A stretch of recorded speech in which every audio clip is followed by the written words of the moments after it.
Masih semangat nggih Bapak Ibu nggih? Alhamdulillah sehat sedaya nggih. Bisa datang pada Proanis pada pagi hari ini. Nah, ini materi tentang aktivitas fisik pada lansia. Nggih, jadi ini kelanjutan dari materi kemarin. Jadi kan kemarin kan tentang stroke ya.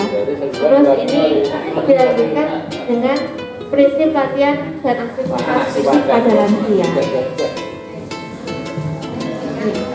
Nah, ini jadi pentingnya latihan dan aktivitas fisik pada usia lanjut.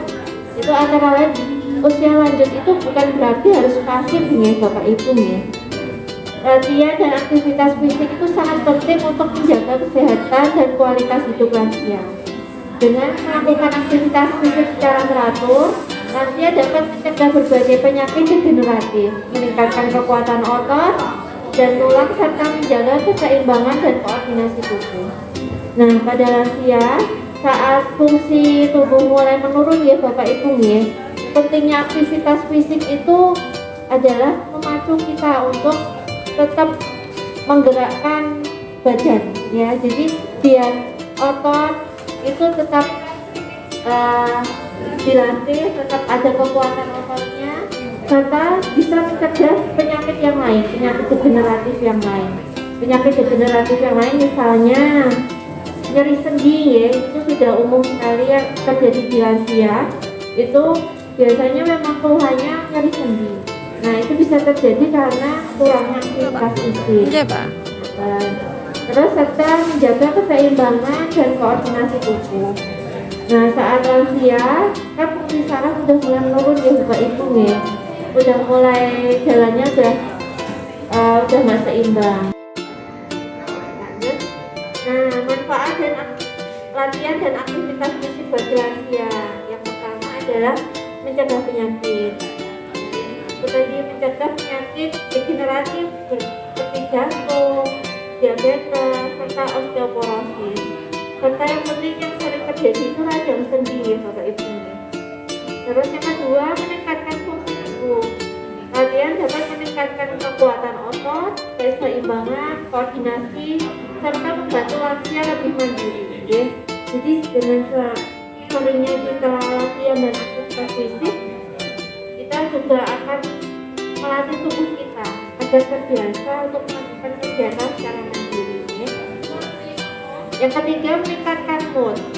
Aktivitas fisik dapat melepaskan endorfin yang membuat bahagia, mengurangi stres, dan meningkatkan suasana hati.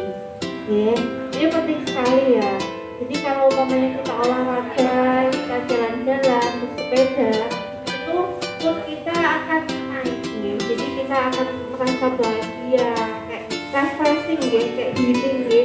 Healing tipis-tipis. Jadi bisa mengurangi stres. Yang mana mengurangi stres itu bisa menurunkan tekanan darah.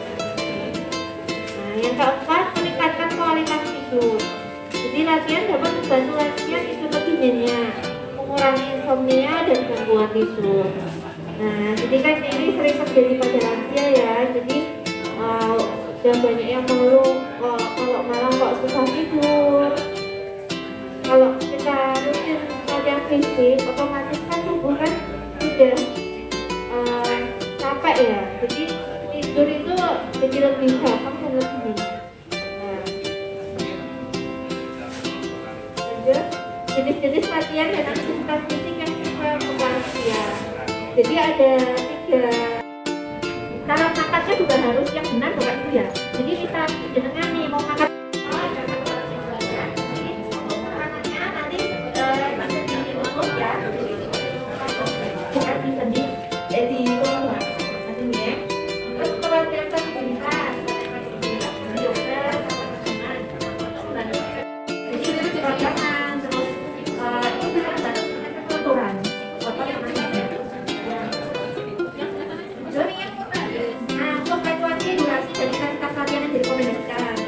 ini frekuensinya disarankan minimal 2-3 kali untuk aktivitas fisiknya.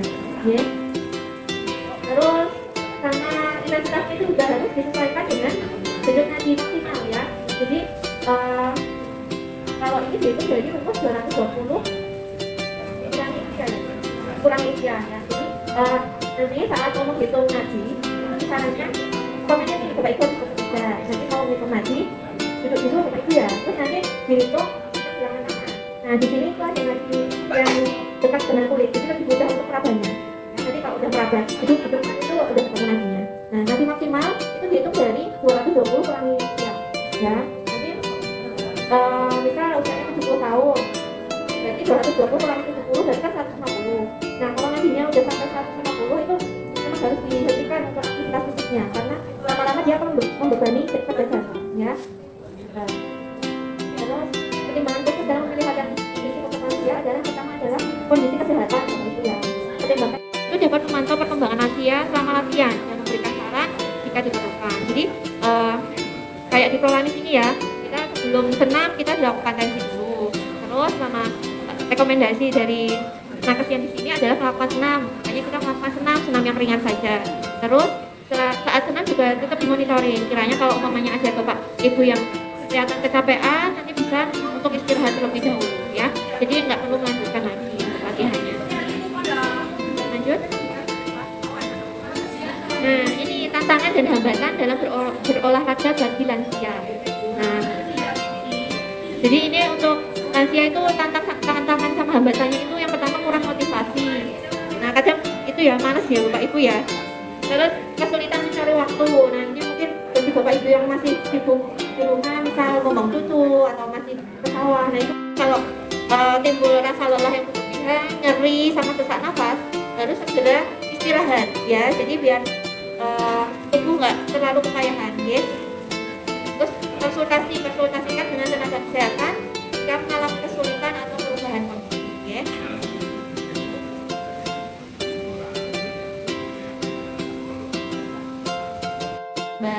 Untuk latihan penguatan dilakukan 3 kali seminggu dengan jeda 1 hari di antara latihan.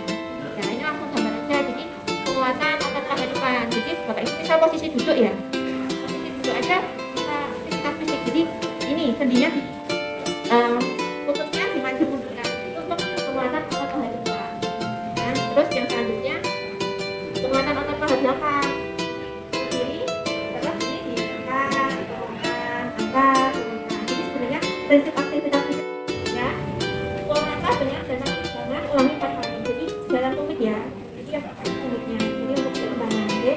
Terus berjalan dingin 10 langkah dengan dan tanpa pegangan. Berjalan mundur dengan tumit. Jadi simpel ya Bapak Ibu ya jadi. Enggak yang perlu alat-alat seperti rutin saja dilakukan ya.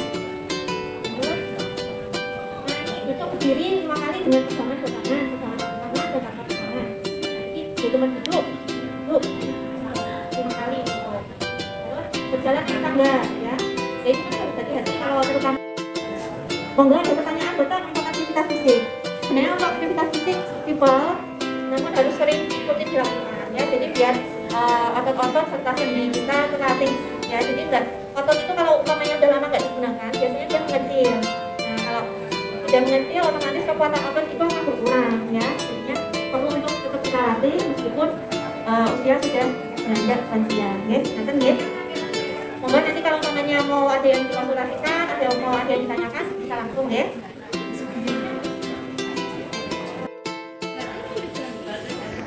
Tapi kan ditinggal dulu ya,